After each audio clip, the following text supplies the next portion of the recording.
स्वतंत्र आ जाए सभी भाई। रामदास सिंह जी आप लोगों के बीच से छोड़ चुके हैं।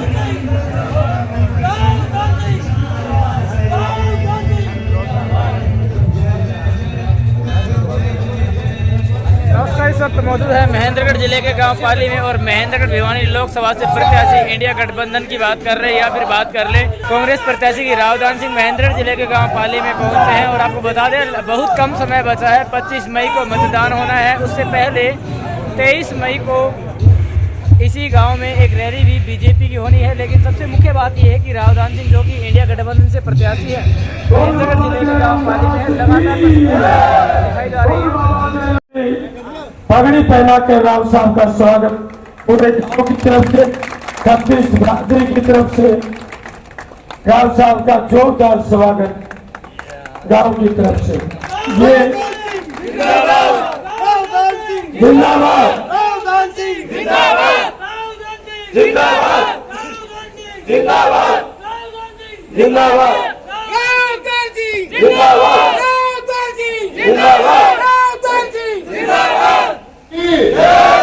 रावदान सिंह रावदान सिंह मानवीय सम्मान के योग रावदान सिंह जी वे उनके साथ है पदाधिकारी। हमारे गांव पाली में पहुंचने पर हम उनका तहे दिल से स्वागत करते हैं।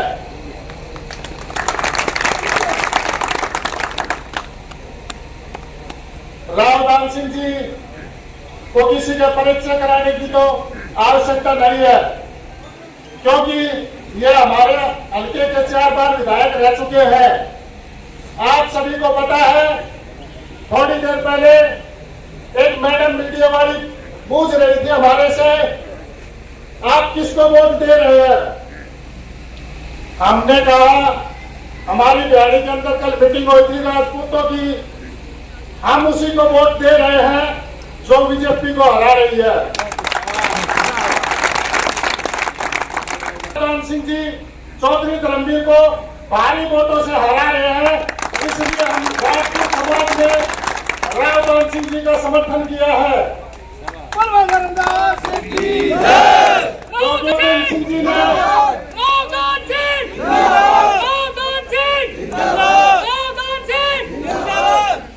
गांव पाली के अंदर सेंट्रल यूनिवर्सिटी बनवाई, महेंद्रगढ़ के अंदर हुड्डा पार्क बनवाया और सबसे बड़ी बात यह है, ये बीजेपी वाले बोलते हैं ना कांग्रेस ने भ्रष्टाचार किया है, क्योंकि जो रावदान सिंह जी ने जो पुल बनाया था आपको सभी को पता है। अब जो पहाड़ से जो भी माल दे करते हो महेंद्रगढ़ से होके जाता है, आज लग वो पुल जैसा था वैसा का वैसा है, और जो बीजेपी ने पुल बनाए थे वो 2 साल के अंदर ही टूट गए। भ्रष्टाचार तो साफ दिखाई दे रहा है। और कई कहते हैं बोले मोदी ने यहाँ पर रैली कर रहा है, इससे क्या प्रभाव पड़ेगा। ये मोदी की रैली नहीं है।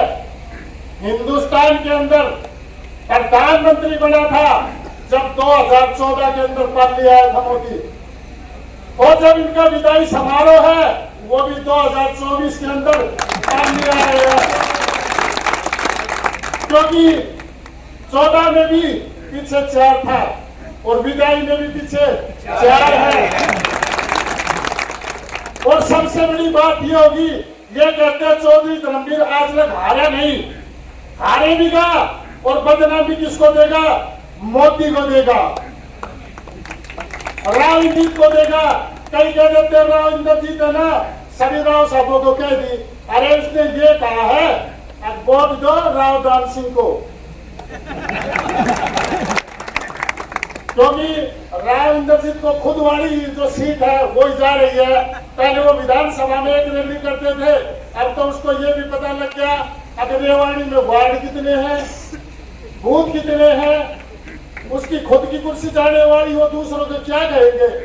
और ये तो भला मानो राव इंद्रजीत सिंह को कहना चाहता हूं मैं, हमारे राव दान सिंह जी का, ताकि इन्होंने गुड़गांव के अंदर जाके नहीं कहा।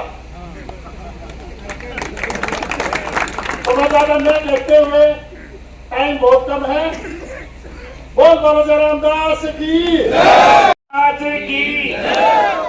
परम आदरणीय रावदान सिंह जी एमएलए महेंद्रगढ़, आज आपके बीच में महेंद्रगढ़ भिवानी लोकसभा प्रत्याशी के रूप में उपस्थित हैं। बाबा जयरामदास जी महाराज की पावन धरा पर तमाम पदाधिकारी, कांग्रेस कमेटी के एवं तमाम साथी जो मेरे पिता तुल्य बुजुर्ग, सभी आपका यहाँ पहुंचने पर हार्दिक अभिनंदन एवं स्वागत है।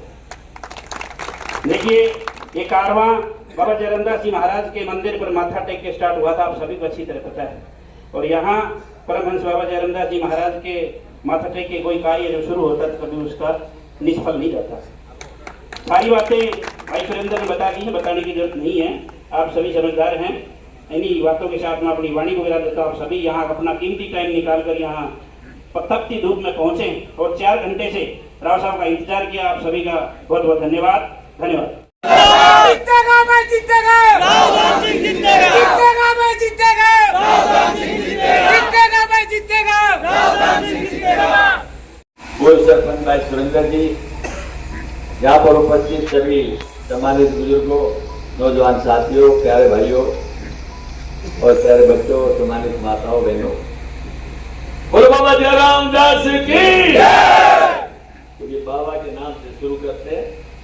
आज तक का रिकॉर्ड है, मैंने कोई नॉमिनेशन बाबा के यहाँ आए बगैर नहीं किया और बाबा का सदा आशीर्वाद रहा। इतनी आस्था इस इलाके की बाबा के उसमें है, वो आज आपके सामने।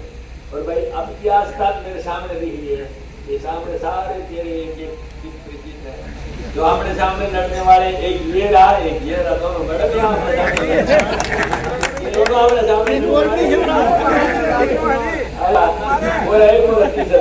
ये लड़ने वाले सरपंच तीनों यही है, राजकुमार राजा तीनों यही, एक आदमी नहीं है ऐसा। मेरे ख्याल से बाकी सारी बात तो कुछ बताने की है नहीं, अब सब समझ में आ रही है। मैं कुछ शब्दों में आपको बता दूंगा। ये सम्मानित दोस्तों और बुजुर्गों, आप सबको मालूम है कि आने वाली 25 तारीख को भारतीय जनता पार्टी और कांग्रेस के बीच चुनाव होने जा रहा है, पार्लियामेंट के संसद उम्मीदवार के। और ये लोकसभा का चुनाव है, इसके अंदर आपको अपने मताधिकार का प्रयोग करने से पहले एक बार नहीं 2 बार जरूर विचार करना है कि हम किसे अपना मतदान करने जा रहे हैं। अब तक चुनाव होते रहे, MP, MLA, मंत्री, मुख्यमंत्री, प्रधानमंत्री बढ़ते रहे।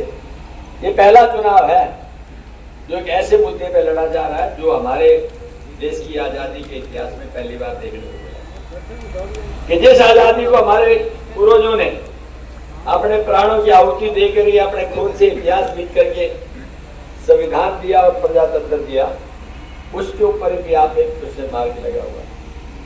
और ये चुनाव है लोकतंत्र बचाओ, संविधान बचाओ। आखिर ये परिस्थिति क्यों आई? ये परिस्थिति इसलिए आई कि आज आप सब जानते हैं, हम भी जानते हैं, क्या कभी आपने किसी मुख्यमंत्री को जो वर्तमान में हो अपने ही घर से चोर दरवाजे से पीछे भगते हुए देखा? नहीं देखा ना। और फिर वो एयरपोर्ट नहीं जाता, बाई रोड हजारों किलोमीटर जाके अपने घर पहुंचता है। दूसरा मुख्यमंत्री रहते हुए जेल में रहा और जेल से निकल करके 4 दिन पहले उसकी जमानत हुई। क्या ऐसा पहले कभी देखा था? या कोई झगड़ा हो जाता है, आप कहते हैं 112 पे घंटी में डालो और नहीं सुनते हैं तो कि थानेदार को बोल दो, वो नहीं सुनता तो SP को बोल दो, SP नहीं सुनता IG को बोल दो, IG नहीं सुनता तो ADG या DG को बोल दो, और वो भी नहीं सुनते तो क्या मुख्यमंत्री ये शिकायत करेगा। यही है प्रदेश का। कहते हैं जब मुख्यमंत्रियों की हालत है तो आप और हम क्या है? इसलिए प्रजातंत्र की और लोकतंत्र की बचाने की बात है। अगर ये परिस्थिति रही तो इनका दिमाग सातवें आसमान पे, कोई भी फैसला ले सकते हैं। संविधान बचाओ की बात क्यों है? ये कहते हैं 400 पार, हालांकि जुमला वैसा ही है जैसे 75 पार का लोकसभा विधानसभा के अंदर था और आई थी 40 सीटें। अब इनका 75 पार 400 पार का नारा है, सीट आएंगे 150 से 180, लेकिन इन पे विश्वास नहीं किया जा सकता, क्योंकि जो आदमी रातों रात आपको नोटबंदी बिना वजह दे सकता है, जो आदमी रातों रात जीएसटी बिना सोचे समझे लगा सकता है, जो आदमी रातों रात आपके यहाँ पर ये तीनों काले कानून ऑर्डिनेंस दे सकता है, फिर 2000 का नोट पहले तो दिया और फिर वापस ले लिया। 2000 का नोट कहीं देखने के लिए मिलता है, बंद हो गया, क्यों बंद हुआ और क्यों दिया? यानी ये सारी चीजें ऐसी है। 400 पार का नारा देते ही उनके दिमाग में यह कुछ भी बदली कर सकते हैं। क्या आप दोबारा से इस जगह पे बैठे आज बात कर रहे हैं, इस तरह कर पाओगे? ये प्रजातंत्र और सिद्धांत की एक तरह से अवहेलना होगी, और इसीलिए लोग सोचते हैं कि आप और अधिकार को अगर जिंदा रखना है तो आज की वर्तमान परिस्थितियों को समझते हुए आपको इस समय और सोच के साथ बात करें। इनके दिमाग में तो बहुत कुछ, इसलिए मैं हमेशा कहता हूँ कि मत कर इतना गुमान है भाजपा के हुक्मरां, हमने जो देखा है चढ़ते सूरज को भी ढलते। मोदी जी अब आपका सूरज भी ढलने की तरफ, लेकिन आपसे चूक नहीं होनी चाहिए। इतिहास कहता है लम्हों की गलती को सदियों ने भोगा है, एक गलती पता नहीं कहाँ जाकर के आप पिटे हुए। और मुझे इस बात का पक्का विश्वास है एक भाई राजनीतिक बात को समझता है और आने वाले समय के अंदर कोई चूक इस तरह की करने वाला नहीं है। मैं तो आपसे एक ही बात कहना चाहूंगा कि आपके पलड़े में तराजू है दो, एक तरफ भारतीय जनता पार्टी है और दूसरी तरफ जनता है। मुकाबला दो विचारधाराओं का, मुकाबला दो जनता और भारतीय जनता पार्टी का है। और फिर जनता निकल जाती पर वह उधर ही झुकता है, तो जनता जो है ना आपके पास कांग्रेस की तरफ है और ये पल्ला कांग्रेस। अब रही बात आप कहते हैं कांग्रेस को कैसे दें, क्यों दें? कांग्रेस को इसलिए दें कि हमारे नेता राहुल गांधी जी ने जो मैनिफेस्टो दिया है वो इतना स्टील को दिया है कि विपक्षी लोग उसकी काट नहीं कर नहीं पाते। क्यों नहीं कर पाते? सबसे पहले मैं बताता हूँ, जो 700 किसानों ने शहादत दी गर्मी सर्दी और बर्फीली सर्दी के बावजूद भी रोडों के ऊपर पड़े रहे, 13 महीने बाद में सरकार को मजबूर किया कानून वापस लेने के लिए। और इस सरकार ने एक शब्द नहीं कहा 700 आदमी जो चले गए किसानों की संवेदना। कांग्रेस से कहती है हमें आप सत्ता दे, पहला दिन होगा उस एमएसपी को पहले दिन में हम लागू करके दिखाएंगे। ये गारंटी है, मोदी की गारंटी तो कहीं है नहीं। उन्होंने कहा 2 करोड़ लोगों को रोजगार दूंगा, आया क्या? उन्होंने कहा कि अब मैं किसान की आय डबल कर दूंगा, आई क्या? 15 लाख खाते में डलवाऊंगा, आया क्या? स्मार्ट सिटी बनाऊंगा, हुई क्या? बुलेट ट्रेन चलाऊंगा, चली क्या? यानी एक नहीं अनेक को ऐसी कहानियां कि उन्होंने कहा और वो हुआ नहीं। लेकिन कांग्रेस ने कहा था, जो भूपेंद्र सिंह हुड्डा 2005 के अंदर जब मुख्यमंत्री बने कि हम आपके बिजली के बिलों को माफ करेंगे। बोलो किए थे नहीं किए थे? और मनमोहन सिंह जी ने कहा था किसानों का 72,000 करोड़ कर्जा माफ करूंगा, किया था नहीं किया? ये कार्य प्रणाली है कांग्रेस की और वो थी बीजेपी। अब फैसला आपके पास है, मुझे पूरा भरोसा है बड़ी समझ सोच से आप काम करें। तीसरा ये है कि ये इलाका रणबाग करूंगा फौजियों का रहा, यहाँ मेरे ख्याल से पहले एक घर में किसान तो दूसरा जवान, बोला ऐसा ही है अपने घर में। अब अग्निवीर आ गए, हम क्या करेंगे अग्निवीर का? 4 साल 18 साल का बच्चा फौज में भर्ती होता है, 4 साल बाद 75% को आप घर भेज देते हो। पहले तो तलवार लटकी रहती है, क्या पता मेरा नंबर 75 में आ जाए। उसकी सिंसियरिटी, उसका जज्बा, उसका जोश बरकरार नहीं था। और फिर आदमी सोचता है कि मैं कच्ची फौज में जाकर करूंगा क्या?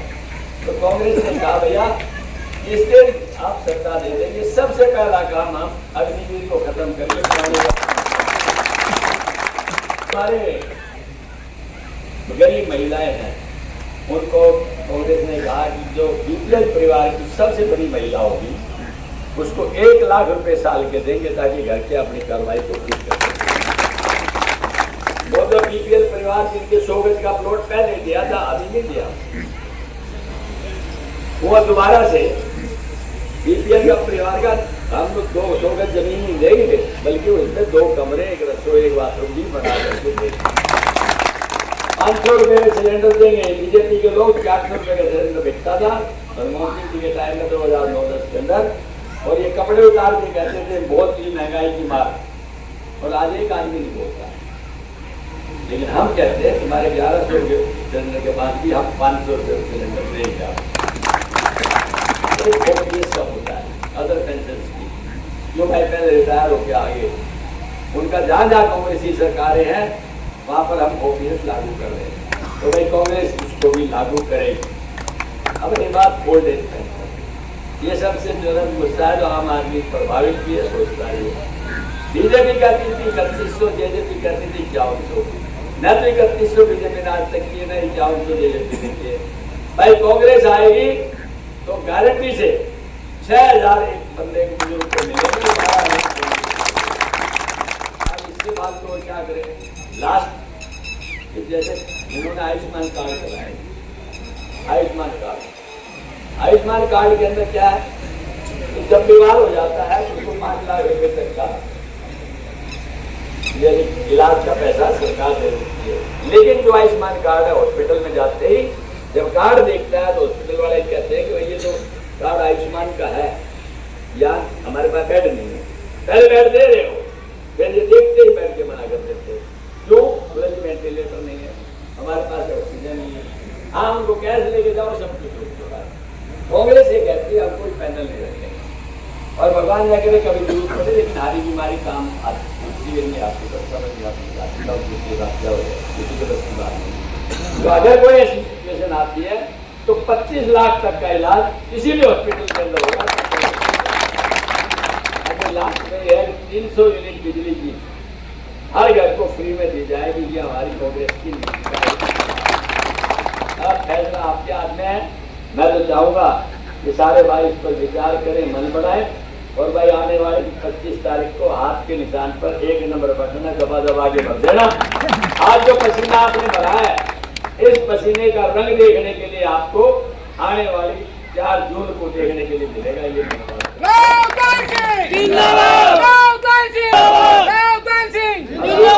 तारीख को 22 तारीख को राहुल गांधी जी आ रहे हैं दार्जिलिंग। तो भाई सारे भाइयों से मेरा ये मतलब रिक्वेस्ट है कि यहाँ से सीधे ही जाना, कहीं नहीं घूमना। लेफ्ट साइड पे दार्जिलिंग घुसने से पहले आपको ट्रेन स्थल दिख जाएगा, ठीक है। मुश्किल से यहाँ से मेरे ख्याल से 35-30 मिनट का रास्ता है, आपको सीधा वहाँ पहुँचना है, ठीक है। तो सारे भाई ताकत लगा के वहाँ पहुँचे और उसके अंदर उस रैली की सफलता करें। किन किन गांवों में जाकर आपने दौरा किया, किस प्रकार का रिस्पॉन्स मिल रहा है? बड़ा ज़बरदस्त रिस्पॉन्स है। अब मैं सतनाड़ी में मेरे को 2 घंटे लगे और उससे पहले पाली में गए, वहाँ गए नागल सरोई में, और अभी कम से कम 14 गाँव का प्रोग्राम हुआ है। बहुत ज़्यादा यहाँ कोई डेथ होगी थी मेरे ख्याल से, डेथ होगी, इसलिए इन्होंने कहा जी हमको लंबा चौड़ा नहीं करेंगे, सिर्फ आपने आगे भाषण देना है। बड़ा ऐतिहासिक जगह है, बाबा जयराम दास का आशीर्वाद रहा है और बहुत ज़बरदस्त तरीके से चल रहा है। जिस प्रकार से कल किरण चौधरी ने एक प्रेस कॉन्फ्रेंस करके आप पे आरोप लगाए, उनको लेकर नहीं, वो मेरी बात हो गया, सुबह मेरी बात हुई, कोई ऐसे आरोप नहीं। उन्होंने फ़ोन किया था, मैंने उठवाया, मैं उससे पहले मैंने फ़ोन किया था, मैं बल्कि 3 बार उनसे मिल भी लिया और वो उद्घाटन पे भी आई थी। आज भी कोई दिक्कत वाली बात नहीं है उसके अंदर। वो इधर कहने वाले ज़्यादा थोड़ी बात कहते हैं, तो नाराज़गी उनको ये थी कि भाई वो अब मैंने फ़ोन किया था, आपने उठाया नहीं। तो मैंने उनसे बता दिया मैडम मैं स्पीच दे रहा था उस टाइम पे। बाद में जब मैंने देखा रात को 1:30 बज चुके थे, उनका फायदा नहीं कोई। अगले दिन मैंने बात कर ली, तो बोले मेरी नाराज़गी यही थी, मेरे से एक बार बात तो कर लेते। वो कोई दिक्कत नहीं, हमारे बिल्कुल ठीक है, कोई किसी तरह की तकलीफ नहीं और एवरीथिंग इज फाइन। सारे भाई लग रहे हैं जी जान से और बिल्कुल 100% भगवान की दया से। जिस प्रकार से पार्टी के अंदर नरेंद्र मोदी जी आ रहे हैं, एक तरफ राहुल गांधी जी आ रहे हैं, उसको लेकर मोदी जी तो भाई दार्जिलिंग में आए थे, तो 2019 में आए थे ना, क्या हुआ 14 में, क्या हुआ ना 19 में क्या हुआ, हारे थे कैंडिडेट। 2019 में मोदी जी रेवाड़ी भी आए थे, क्या हुआ जी, हारे थे। बस तो मोदी जी आ लिए और जा लिए, अब कोई दिक्कत नहीं। अब सीधा जनता का चुनाव है, जनता चुनाव लड़ रही है, किसी को नहीं पूछ रही और जनता ने मन बढ़ा दिया है, वो कांग्रेस को मतदान।